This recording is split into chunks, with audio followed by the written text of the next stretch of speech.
তো আমি আমার যে লাস্ট কিউএনএ ভিডিওটা বানিয়েছিলাম সেখানে আমাকে অনেকেই জিজ্ঞেস করেছিল যে আমার টপ 10 ফেভারিট রেসলারকে, আবার টপ 10 ফেভারিট থিম সং কী, টপ 10 ফেভারিট ফিনিশার কী। তো এগুলো নিয়ে আমাকে অনেকে প্রশ্ন করেছিল, আর সেটা তো সেইখানে বলা সম্ভব হয়নি, কারণ ওইটা যদি আমি বলতে যেতাম তো ভিডিওটা বহুত লম্বা হয়ে যেত। তো আমি বলেছিলাম যে একটা আলাদা আলাদা ভিডিও বানিয়ে দেবো আমার favourite theme song, favourite finisher, favourite সুপারস্টারদের ওপরে। কিন্তু নিউজ ভিডিও বানানোর মাঝখানে এইসবের জন্য সেরকম টাইম বাঁচতো না। তো এটা বানানোর জন্য তো আমাকে একটু টাইম দরকার, কারণ আমাকে ভালোভাবে লিস্ট বানাতে হতো। তো আজকের ফাইনালি একটু টাইম হয়েছে, তো ভাবলাম যে চলো আজকের আমি টপ 10 ফেভারিট রেসলার, যারা আমার সব থেকে বেশি প্রিয় রেসলার, তাদের লিস্ট বানিয়ে দিই। তবে লিস্টটা বানাতে গিয়ে দেখলাম যে 10 জন তো আমি ঠিক করে নিতে পারছি, কিন্তু তারপরেও কিছু রেসলার রয়েছে যাদেরকে আমি লিস্টে রাখতে চাই, কিন্তু তাদেরকে রাখতে পারছি না, কারণ টপ 10-এতে অনেক বড় বড় নাম রয়েছে আর তারা আমার খুবই ফেভারিট। তবে মনকে সান্ত্বনা দেওয়ার জন্য আমি কি করেছি, এটাকে টপ 10 নয় বরং টপ 15 রেসলার আমি করে দিয়েছি, কারণ কিছু রেসলার রয়েছে যাদেরকে আমি রাখতে চাই, আর টপ 15 করে দেওয়ার ফলে 5খানা স্লট আরও এক্সট্রা হয়ে যাচ্ছে। আর তাছাড়া যারা আমাকে অনেক পুরনো সময় থেকে দেখছো, মানে 2 বছর তো হয়ে গেল আমার চ্যানেল, তো যারা আমাকে কম করে হলো 1 বছর ধরে চেনো, তারা অলরেডি জানো যে আমার টপ 3-তে কোন রেসলার রয়েছে। তো 3টে তো আগে থেকেই স্পয়েল হয়ে গেছে, তো ওটার জন্য আমি ভাবলাম যে চলো টপ 15ই বানিয়ে দেওয়া যাক, বেশি ভালো লাগবে। আর টপ 15-এর মধ্যে তো টপ 10 রেসলারও চলে আসছে, আর যেহেতু কয়েকটা রেসলারকে আমি আরও এক্সট্রা অ্যাড করতে পারছি, তাই আমারও একটুখানি মনটা শান্ত হচ্ছে, মানে একটু স্যাটিসফ্যাকশান পাচ্ছি।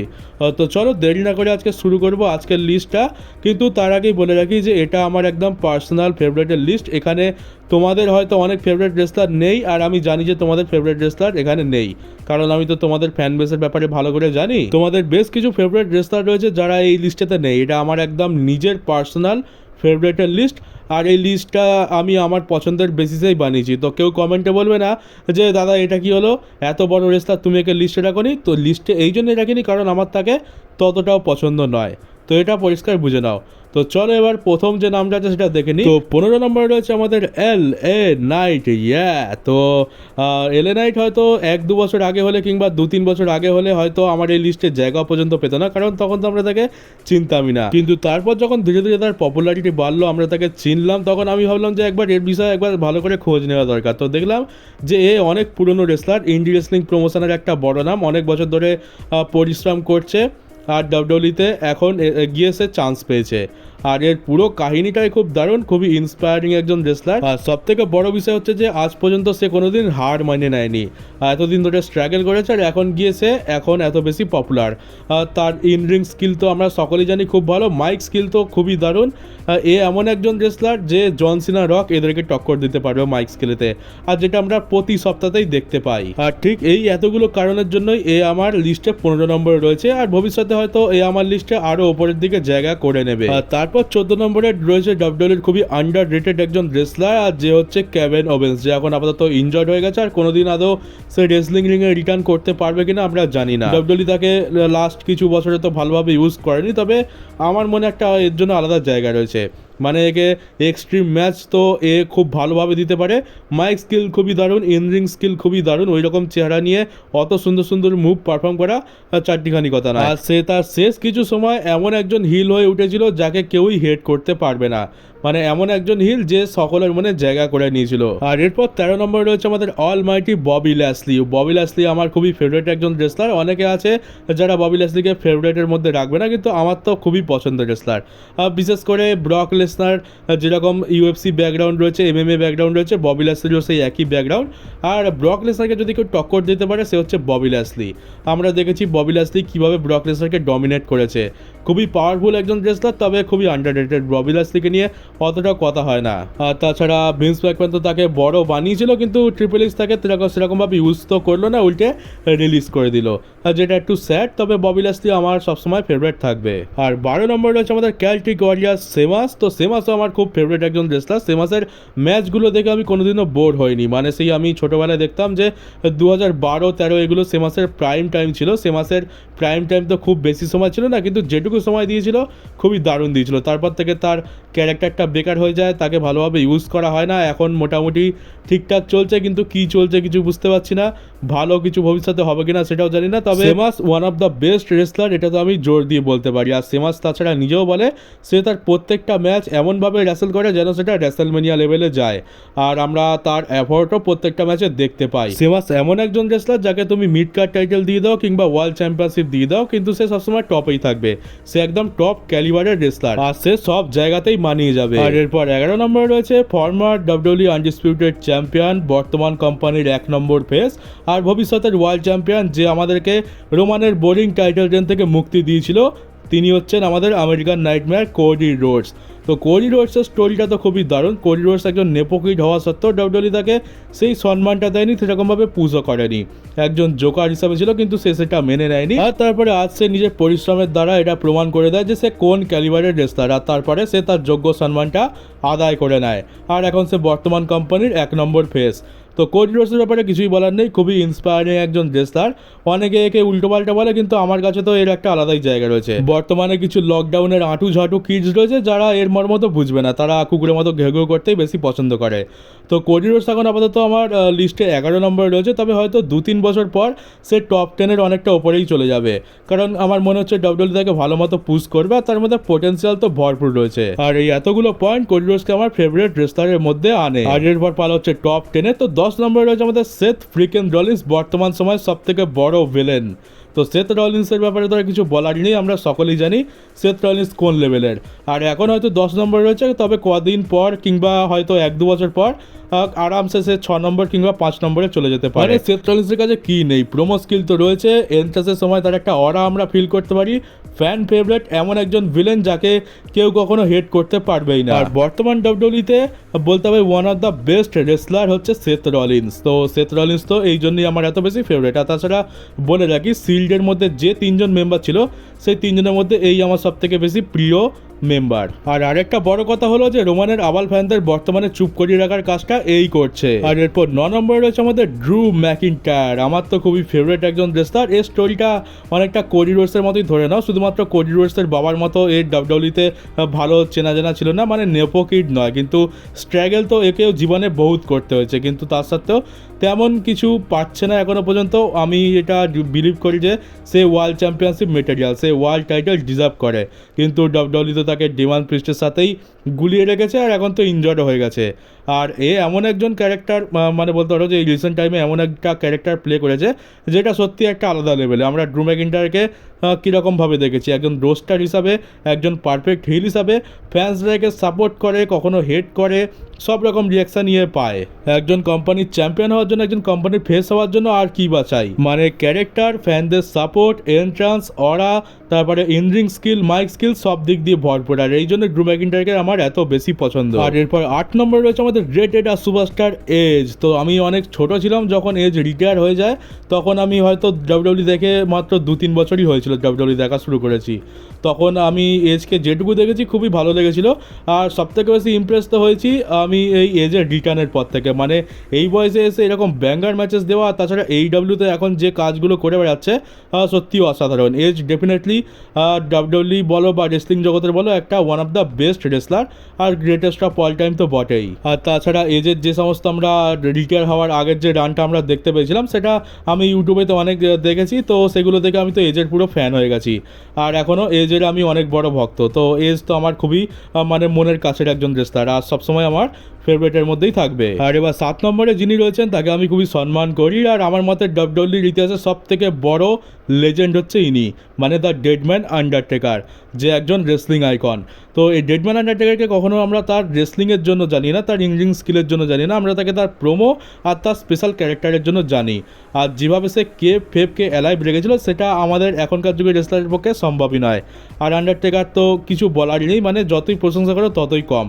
আমার one of the favourite wrestler আর ফেভারিট ক্যারেক্টারও বটে। আন্ডারটেকার এমন একটা নাম যে মানুষের ডাব্লিউডব্লিউই চিনুক না চিনুক, জন সিনা, রক আর আন্ডারটেকার এদেরকে তো চিনেই থাকবে। আর এরপর 6 নম্বরে যে নামটা রয়েছে সেটা তোমাদেরকে একটু শক করবে, কিন্তু এ আমার খুবই পছন্দের একজন রেসলার, সে হচ্ছে ভিন্স ম্যাকম্যানের ছেলে সেন ম্যাকম্যান। তো সেন ম্যাকম্যানও আমার খুবই পছন্দের রেসলার, আর এই এত উপরে রয়েছে এর পেছনে অনেক কারণ রয়েছে। সেন ম্যাকম্যানের যখন সে লড়াই করতো তখন খুব একটা তো দেখিনি, আমি বেশিরভাগ ইউটিউবেতেই দেখেছি, আর তারপরে ডাব্লিউডব্লিউ দেখা শুরু করার পর বেশ কয়েকটা ম্যাচেস তো আমরা দেখতে পেয়েছি, যেগুলো তোমরাও দেখেছো 2016 পর থেকে। সব থেকে বড় কথা, একে তো দেখে মনে হয় না যে কোম্পানির বসের ছেলে, কারণ এ যেরকম রেসলিং করে আর যেভাবে নিজেকে স্যাক্রিফাইস করে সেটা কোনো কোম্পানির বসের ছেলে তো করবে বলে মনে হয় না। আর এ কখনো অযথা ফায়দাও বা বলতে পারো অযথা লাভও ওঠায়নি তার পাওয়ারের। আমরা কাট অ্যাঙ্গেলের সাথে রাইভালরি দেখেছি, তাছাড়া আমরা একে মানে যত রকম ভয়ঙ্কর স্পট থাকে ওপর থেকে ঝাঁপ মারা আর নিজের লাইফকে রিস্কের ওপরে নিয়ে যাওয়া সব কিছু করেছে। আমরা 2016 সালে দেখতে পেলাম আন্ডারটেকার ভার্সেস স্টিংয়ের ম্যাচ হওয়ার কথা, স্টিং ইনজার্ড হয়ে গেছে, তো ভিন্স ম্যাকম্যান সেন ম্যাকম্যানকেই পাঠিয়ে দিল রোমানকে ওভার করতে হবে, সেন ম্যাকম্যানের হিল টার্ন করিয়ে দেওয়া হলো। এজে স্টাইলসকে ওভার করতে হবে, সেন ম্যাকম্যান লড়বে, কেভিন ওমেন্সকে ওভার করতে হবে, সেন ম্যাকম্যানকে স্যাক্রিফাইস করা হবে। সেন ম্যাকম্যান সবসময় নিজেকে উজাড় করে দিয়েছে। ডাব্লিউডব্লিউ ইতিহাসে যখন সব থেকে ভয়ঙ্কর আর এক্সট্রিম ম্যাচের কথা বলা হয় তখন সেন ম্যাকম্যানের নাম অবশ্যই আসে, আর বাস্তব জীবনে তিনি একজন খুবই ভালো মনের মানুষ, তো এই জন্যই সেন ম্যাকম্যানকে আমার এত বেশি পছন্দ। আর এবার পালা টপ 5-এ, তো 5 নম্বরে রয়েছে আমাদের বিগ রেড মেশিন কেন। তোমরা মনস্টার বলতে ব্রন স্ট্রোমানকে বোঝো, বিগ শোকে বোঝো, মার্ক হেনরিকে বোঝো, কিন্তু আমি মনস্টার বলতে যাকে বুঝি সে হচ্ছে ডিমন কেন, বিশেষ করে ডিমন কেন। ক্যারিয়ারের শুরুতে যেভাবে সে ডাব্লিউডব্লিউতে ডেবিউ করেছিল সত্যি অসাধারণ, মানে পুরো এরিনা পরিবেশই বদলে দিয়েছিল। ফ্যান্সরা ভাবছিল যে এ আবার কোথা থেকে চলে এলো আর এ কী জিনিস। মানে তখনকার যুগে আন্ডারটেকারের ক্যারেক্টারকে যদি কেউ টক্কর দিতে পারতো সে ছিল ডিমন কেন। আর সে কী এক্সট্রিম লেভেলে কাজ করেছে সে তো আমরা খুব ভালো করে জানি। এ ছিল সত্যিকারের মনস্টার তখনকার যুগের। তারপরে ধীরে ধীরে তার মাস্ক খুলে দেওয়া হয়, তারপর ধীরে ধীরে তার ডিমোশন হয়, ডাব্লিউডব্লিউ তাকে বাজেভাবে ইউজ করতে শুরু করে, আর লাস্টের দিকে তো এনে তাকে শুধুমাত্র পুশ করার কাজে ব্যবহার করতো। কিন্তু প্রাইম কেন একটা আলাদাই জিনিস ছিল, আর এই জন্য ডিমন কেনকে আমি এত বেশি পছন্দ করি, আমার মোস্ট ফেভারিট মনস্টার। আর 4 নম্বরে রয়েছে আমাদের টাকলা ফাইনাল বস দ্য রক। রককে কী করে ভুলে যাবো, রক ছাড়া লিস্ট কী করে কমপ্লিট হবে।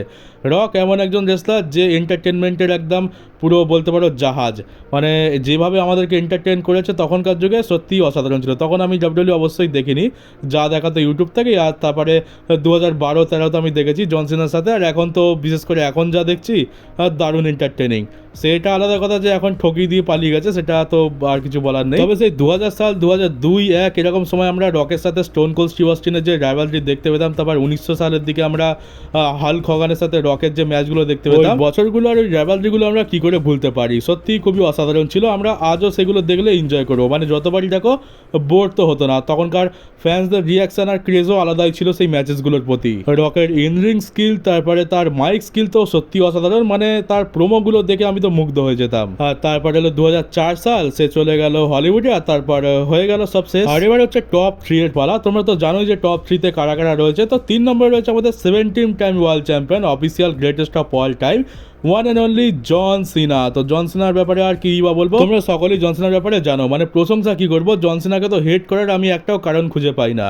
জন সিনা সত্যি খুবই ভালো একজন মানুষ, আর আমার তো খুবই পছন্দের রেসলার, আর আমি তো জন সিনাকে দেখেই বড় হয়েছি। জন সিনা হচ্ছে আমাদের জেনারেশনের চাইল্ডহুড হিরো। আর 2 নম্বরে রয়েছে জন সিনার সব থেকে বড় রাইভাল, মানে আমাদের ডাব্লিউডব্লিউ কোম্পানির সব থেকে বড় villain, the viper, apex predator, legend killer, psycho Randy Orton. আমি যখন ডাব্লিউডব্লিউ দেখা শুরু করি তখন র্যান্ডি অর্টনের ওই সাইকো ক্যারেক্টারটাই চলছিল, ন্যাড়া আর একটু রোগা পাতলা র্যান্ডি অর্টন, আর যে একদম পুরো মানে ভিলেন তো ভিলেন, এরকম ভিলেন আমি জীবনে দেখিনি। সেই সময় অত বুঝতাম না, র্যান্ডি অর্টনকে দেখে রাগ হতো, কিন্তু পরে যখন বুঝলাম যে সবটাই স্ক্রিপ্টেড আর ডাব্লিউডব্লিউ এইভাবেই চলে, তখন আমি র্যান্ডি অর্টনের অনেক বড় ফ্যান হয়ে যাই। আর এখন র্যান্ডি অর্টনকে আমি কত বেশি পছন্দ করি সেটা তোমরা বুঝতেই পারছো। আর ডাব্লিউডব্লিউতে র্যান্ডি অর্টনের এগেনস্টে যেই চলে আসো, কোডি রোডস, রোমান রেন্স, যেই পারে আসুন কেন, রক, জন সিনা, আমি সবসময় র্যান্ডি অর্টনকে সাপোর্ট করবো।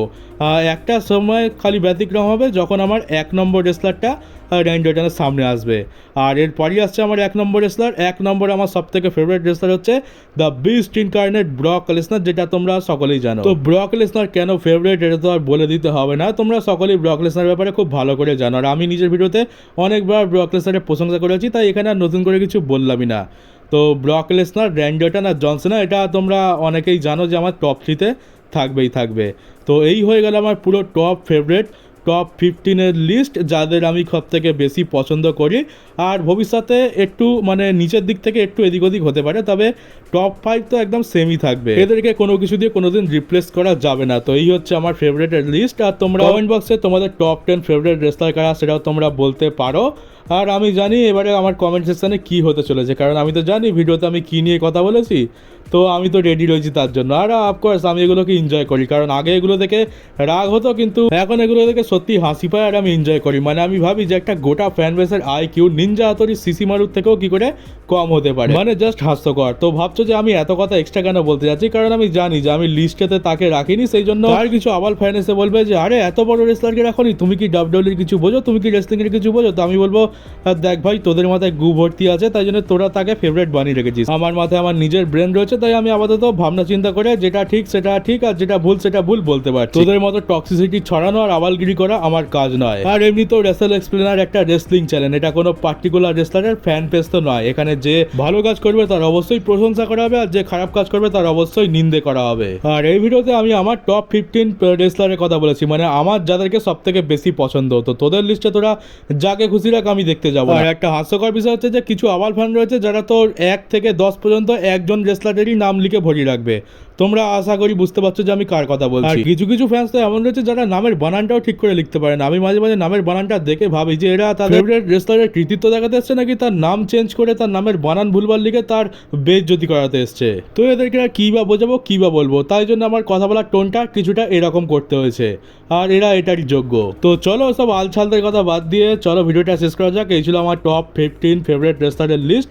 তোমাদের লিস্টে তোমরা কমেন্ট বক্সে অবশ্যই জানিও। আর আগে থেকে বলে রাখি যে উল্টো পাল্টা কমেন্ট করবে সে সোজা যাবে ব্লক লিস্টে। আর ব্লক লিস্টে তোদের মতো আরও অনেকে রয়েছে, তো ওখানে গিয়ে সবাই একসাথে লুডো সাবসিডি খেলিস, খুব ভালো লাগবে। আর বাকি প্রফেশনাল রেসলিং ফ্যানদের বলে রাখি তোমাদের জন্য কোনো রকম হেট নেই, সবসময় তোমাদের জন্য আমার কাছে ওয়েলকাম। আর তোমাদের জন্যই তো আমার এই ভিডিওগুলো বানানো, কারণ তোমরাই এই ভিডিও আর WWE আর রেসলিং এর আসল মর্মটা বুঝবে। আর বাকি কিছু ফ্যান্স রয়েছে যারা একটা রেসলারের পেছনে মুখ ঢুকিয়ে বসে রয়েছে, তো ওদের কথা তো বাদই দাও। তো চলো নতুন চ্যানেলটাকে সাবস্ক্রাইব করে নোটিফিকেশন বেলটাকে অন করে দিও। এই চ্যানেলে আমার WWE রিলেটেড আর রেসলিং রিলেটেড অনেক নিউজ ভিডিও আসতে থাকে, আর এরকম ভিডিও আমি মাঝে মাঝে পোস্ট করব।